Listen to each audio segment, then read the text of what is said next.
All right. Ryan, thank you so much for joining me on this conversation today. Oh, Chris, I'm looking forward to it. Okay, great. Well, tell us a little bit about yourself, your background, a little bit about your organization, just give the folks some context. Yeah, so a little bit about me personally, which will lead into the business. I was born and raised in Phoenix, Arizona, and just left there 2 years ago. It's Okay. like I need a change. I need something else. Uh, Married my high school sweetheart. We've been together almost 30 years. It's crazy. It's amazing. Um, and she's been with me this whole journey. But I grew up in the blue collar space. My dad was in manufacturing, and is one of the reasons we stayed in Phoenix all those years was that was where his business was. And I remember spending time with my dad was down at the shop on nights, hanging out with him on the weekends at the shop, learning how to drive a forklift before I could even reach the controls. That's what we did. And so I watched what that business did to my dad over the 20 years I lived at home, right? And I always thought that the problem my dad had was that he didn't know how to bring in new customers or he didn't know how to keep old ones, right? And so it was a revenue issue. And I always thought if he could just make enough money, he could afford the team and the processes and all the experts to help him in his business. And so I did like any good son, and I went and got my degree and turned my back on the family business and went the corporate Me route because too. I was like, that's Yeah. better. And it was good experience. Spent about 10 years in corporate and banking and learned a ton about people, communications, how to build teams, how to lead teams, how to get results. Because I'm working for a Fortune 10 company at the time. And uh, they supposedly had it all figured out. Fast forward a little bit, and I start my own journey as a marketing company, marketing agency, thinking I can help people like my dad get more clients, make more money, get the business they always wanted. A couple years in, I had a bunch of clients call me and they said, I just got empty trucks. I got shifts that I can't complete, fill. I got all these issues with people. It's not a lead gen issue, it's a people issue. And so I took all my years of experience with corporate, my background, my degree, and developed a corporate hiring system. Fast forward 10 years, wrote a book on it so we can share it with the world because everybody needs to have this information. I think that the biggest thing that we miss in entrepreneurship is we teach people about finances, we teach them about marketing, we teach them about sales. We don't teach them how to be good at hiring. We Hmm. don't teach them how to be good at retaining people. We don't teach them how to even be good at firing people or performance managing people. Like, there's not a lot of books on that, on the tactics. There's a lot on the philosophy, have these cereal bars and PlayStations and you'll engage your Right. people. Right. But there's really no, hey, it's time to have a tough conversation with someone. How do we do that? Hmm. And that's what the corporate hiring system is all about. That's awesome. So, this is just an open-ended conversation. Happy to take it anywhere, but the Yeah. theme of today is sort of why your employees aren't staying, Mm. right? And so let's qualify this conversation a little bit. Is it true that employees in the trades are leaving at high rates?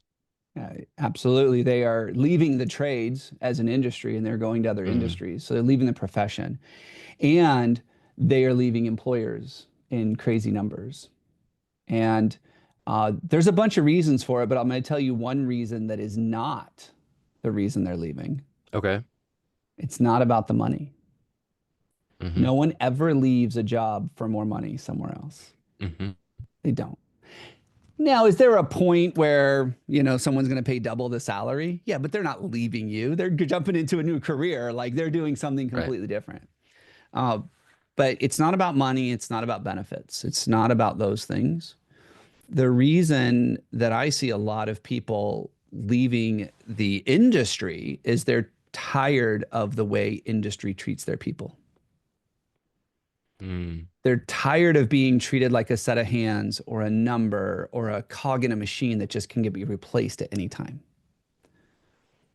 They're seeing their friends, their family members who are in other industries being invested in, being cared for, being given opportunities to achieve personal goals. Whereas in the trades, typically the goals are how do I make you a better plumber? How do I make you a more efficient electrician? How do I make you a better crane operator? Because that's going to benefit me as the mm, employer. So I'm willing to invest in those things that are going to give me a direct ROI. But then you end up with organizations that say, hey, you know what? I'm willing to invest in you enough so that you can learn how to buy a home. Or I want to introduce you to some tools or some training that'll help you get out of debt.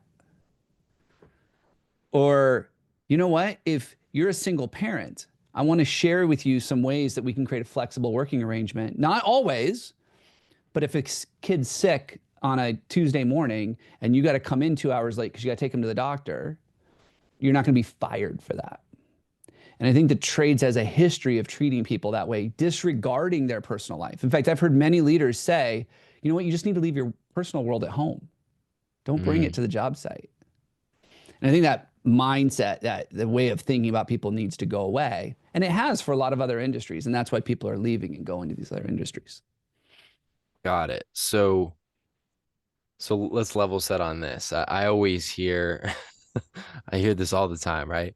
People don't want to work. Mm. Is that not true? Well, I'm going to finish that. People don't want to work for you. Okay. Let's just finish that phrase. I think it's in our it's human nature to want to feel like we're a part of something. It's human nature to want to feel productive at the end of the day.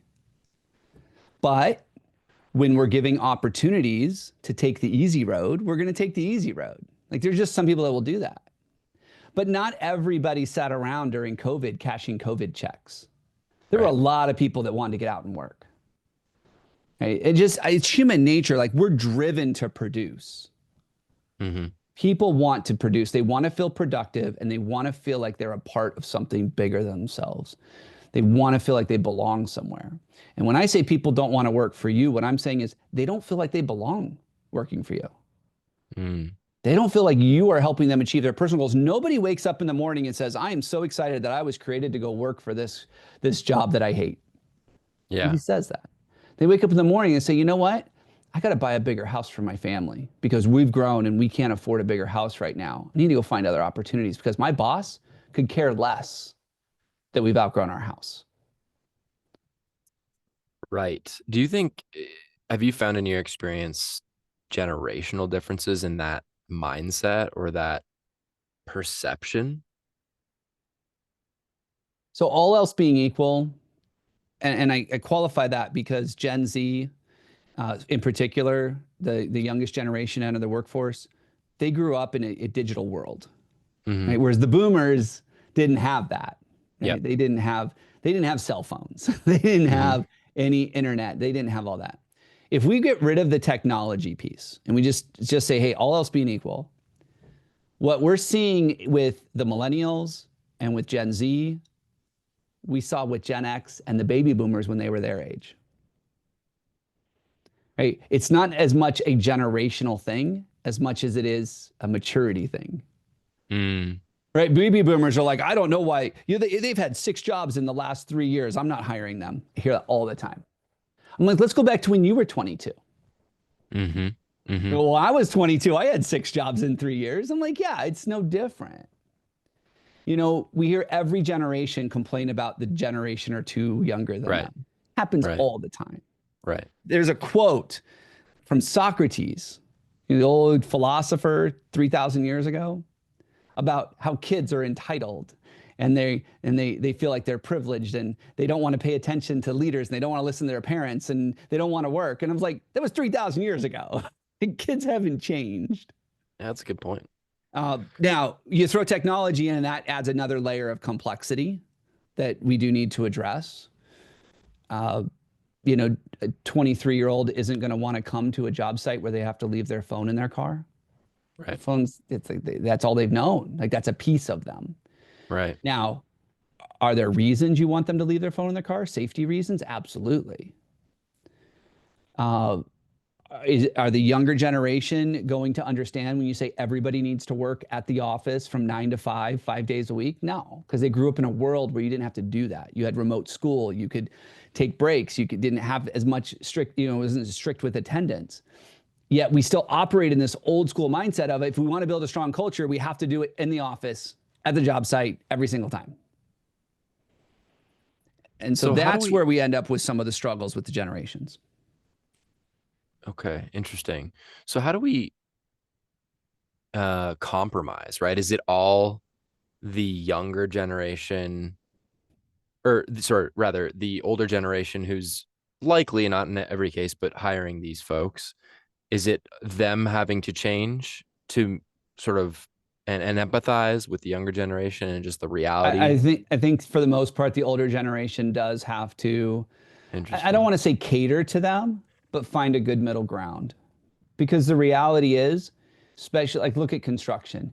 If we don't bring the younger generation into construction, Yeah, in 20 years, we're not going to have construction workers. right. So we have to stop thinking about what are my needs today, and we have to start thinking about what's the best thing for the company going forward. Yeah, yeah. I really liked what you set up um, as it relates to owner, the employees thinking, what do I need to do to buy a home, or something practical in that sense? So how do we start to bridge the gap? How do we get these business owners to start to empathize with that position that the employee has, and make it not about just, well, show up and do your job the way I want you to Yeah. do it, right? How do we start to Yeah. bridge that gap?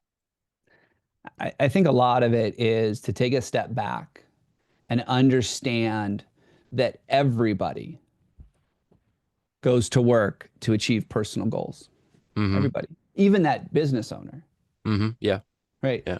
People don't start a business because they want to work 90 hours a week, never see their family, and have no money. Yet there are a lot of business owners that Yeah. feel like that. That's true. And when we take a step back and we say, wait a minute, so that technician doesn't wake up every morning to be yelled at because they're late, doesn't wake up every morning to put in a best day's work that they can, and then I have to force them to work overtime and miss their kid's baseball game.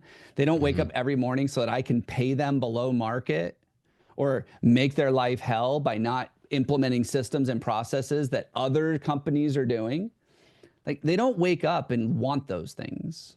They want the same things you do. They want a life that they're proud of, that they enjoy. And when you take a step back and say, wait a minute, we all want the same things. That doesn't mean that you start a business where you just pay people to do nothing. But when you give them a sense of purpose, which is a big part of what we do over at Core Matters, when you help them understand what the purpose is for doing the work that they do, they'll be driven to do whatever you need to deliver your product or service, as long as they understand that it's going to come back to them personally.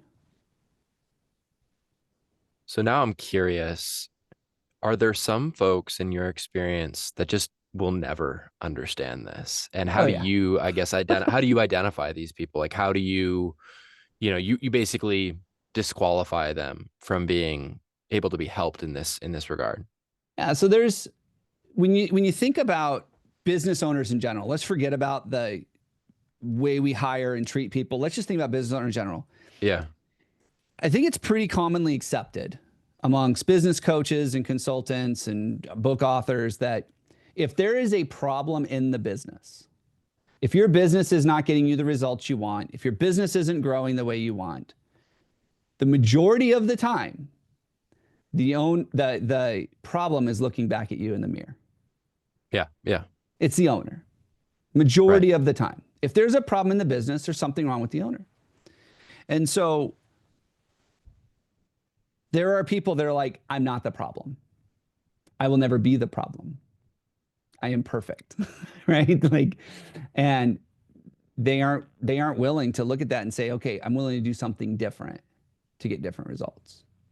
Now, I think that I heard this one time. I met somebody and he's like, oh, I solved my problem with the millennials. Like, oh, really? What's that? He goes, I don't hire anybody under 50.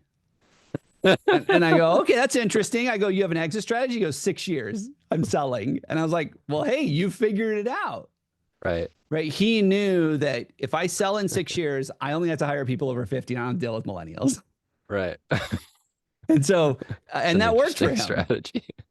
It is a very unique strategy.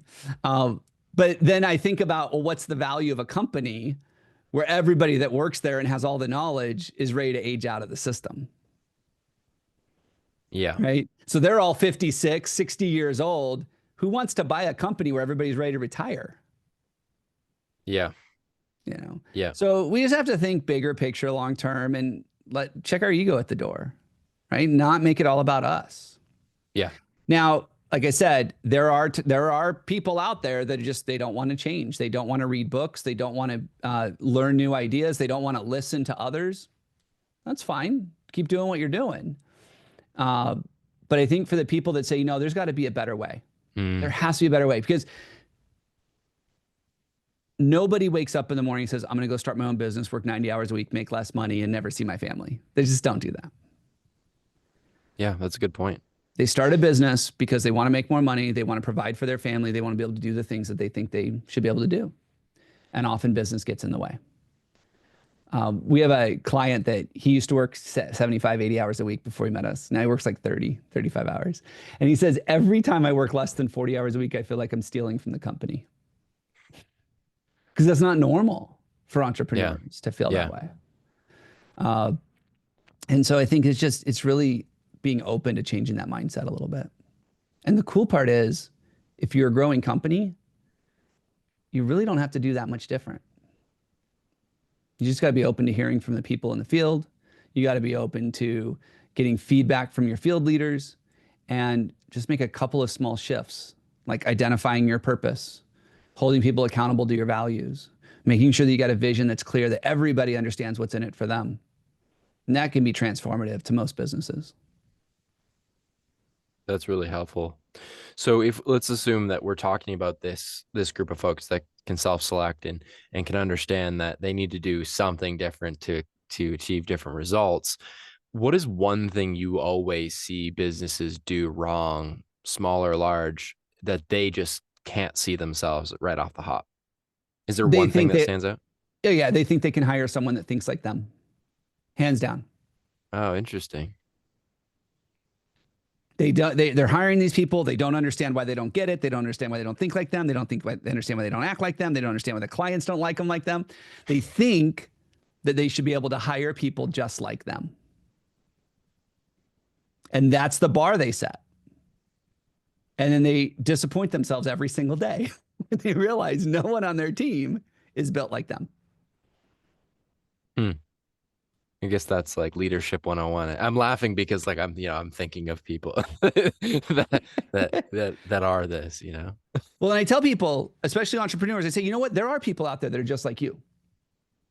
They're called your competition because Right. they went and started their own business. They're not Right. working for someone else. Right. Right. Okay. So let's say you are implementing some of these changes. You've got a little bit more empathy for the other folks in your organization. And I know you mentioned, and I agree with you wholeheartedly, benefits, et cetera, will never solely retain people. But as a tool in the tool belt of this whole equation, how have you seen incentives or financial or otherwise actually support the retention or engagement of employees, and how have you seen it done effectively or ineffectively? We hear this. In fact, I just had a client tell us this a couple of weeks ago. They had someone turn down a job offer with another company for $15,000 more a year to stay where they were at. Yeah. Now, my question was, why were they entertaining this offer? Right? Like that opens up a whole nother set of line of questioning. But people want so much more than just the money. However, people do need to live. People do want to enjoy life. They want experience. They want those things. So you can't be cheap. The question is there a point at which you're able to offer them so much more than what the money provides? So, for example, I've seen some industries, especially in certain areas, where they just are paying way too much for people. And there was electrical contractors in this one area, and they were paying like 40% premium for this guys. Because what it was there were like 8 or 10 different big shops, and they were all just competing on pay. And these guys would jump from one and make more money, and then jump to the next one and make more money. And because the way that they did it was they're like, I'll pay you $1 more an hour. I'll pay you $2 more an hour. They just kept saying that. They had complete disregard for it. And it just doesn't work because people want more than that. However, when it comes to something like Reins and what you guys are doing with having some sort of upside when there's an exit or something like that, is this a company that they want to own? Mm-hmm. Is this a Mm-hmm. company that they want to be a part of long term? Mm-hmm. Because then a financial incentive will drive them to greater results. It's not about retention anymore. The money is about, wow, if I help you get more, I get more. Yes. Yeah. Yeah. That's the driver. But it has to be a place that they want to be at to start. Yep. Yep. So much of this is cultural and the leadership of the business. And, the way I've always thought about it, just um, personally as an entrepreneur, is I think a lot of what culture is in a company is really the values of the owners or the founders, and trying to highlight the ones that are positive, are net positive on the business. How do you coach, or how do you think about that? And how do you think about coaching this for business owners who have literally never thought of culture or values in So I their think, company? yeah, a lot of people have a negative reaction to the Yeah, word yeah. culture That's or why I'm values, asking. Yeah, right? exactly. And so we actually call it core, not culture. Culture Okay. exists within your core. Mm-hmm. Uh, but core is really those things that are just foundational. We all have them. And we don't even really talk. I mean, we talk about them as vision, values, and purpose because that's what people know. But really, Mm-hmm. what it comes down to are these three things. Number one, how do people behave? What is acceptable behavior? What is the standard for behavior inside of your organization? That's the Mm-hmm. first thing we look at. Now, a lot of people attribute that to values. Mm-hmm. Not everybody thinks values need to be a verb. I do. I need to Mm-hmm. be able to see it in action. Mm-hmm. If I don't see it in action, how do I know that you're living it? Right? And we talk about it. People need to live our values. Well, in order to live your values, they have to be actionable. So, how do we behave? What is the standard for behavior? Which leads to things like how do we think? Which leads to things like how do we communicate? Which leads to a lot of other things. But how do we behave? That's the first one. The second one is why do we do what we do? Even on the days when we don't want to do what we do. So think about those mornings, even as an entrepreneur, where you're just like, I don't want to go to work today. I want to call in sick, right?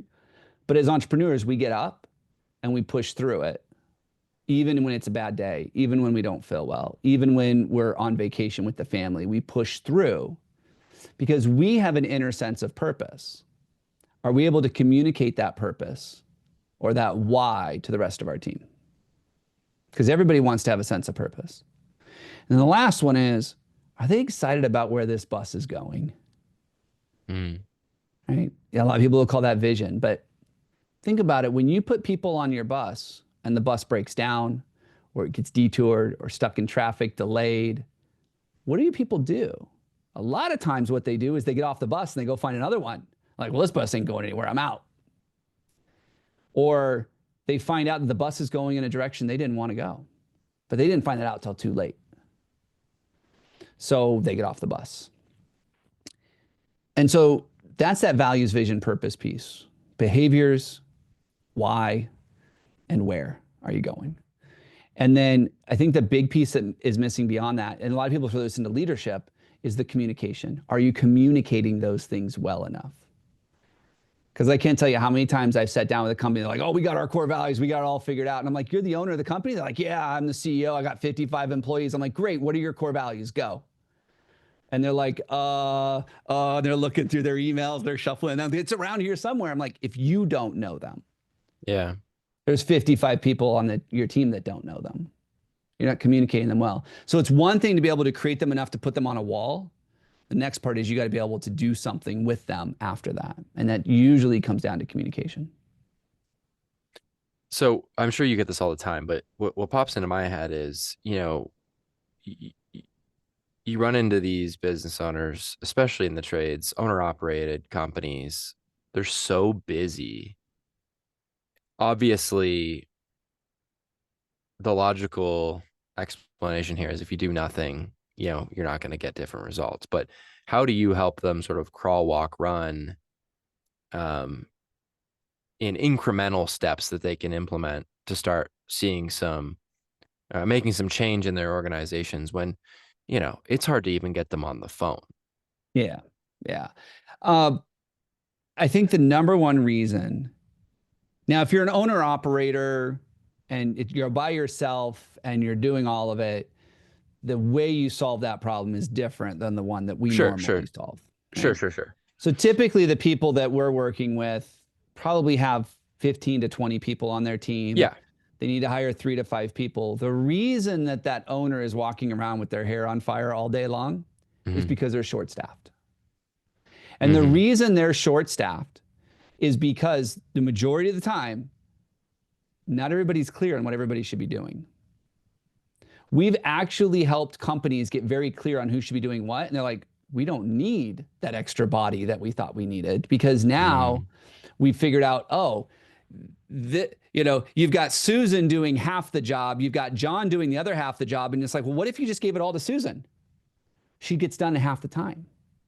But most time people would never step back to take a look at that. So I think that the number one thing they have to do is you got to fill all your own open positions. That's the first thing you got to do. So if you're crazy, run around on fire, like you need to work with someone that will help you fill every open position. And that's the first thing we do is we help you fill those positions. And once you've done that, and there's a whole bunch of other things that have to happen, but once you've done that, you now have the staff to be able to support you in that.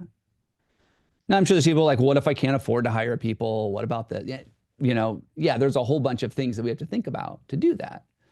But let's get all the positions filled. And if you don't know what those positions are, then it's time to sit down and figure that out, right? Who's doing what? Who should be doing what? How many people do we really need? And that'll take a big weight off because when you hire the right people to do the work, they're going to do it better than you will because they're not running around on fire all day long. Right. Right. Yeah. Thank you for qualifying that. I always say owner operated, but because I think, well, when I talk to a lot of our customers and business owners in the trades, like whether they're, a one-man shop or a 50-man shop, they're still out in the field to some They're still degree. in the business. Yeah. Yeah. Absolutely. Yeah. Yeah. So, And we deal with okay. that a lot. We deal Yeah. with that a lot. How do they get them out of the business? And Right. frankly, what I found is doing this for the last 15 years, when the owner gets out of the business, the team thanks them for it. Sounds horrible. Mm, But the I team's get like, it. thank you. I Because get it. now I can take it and run with it and Yeah. get it done and not Right. have to wait on you. Right. Yeah.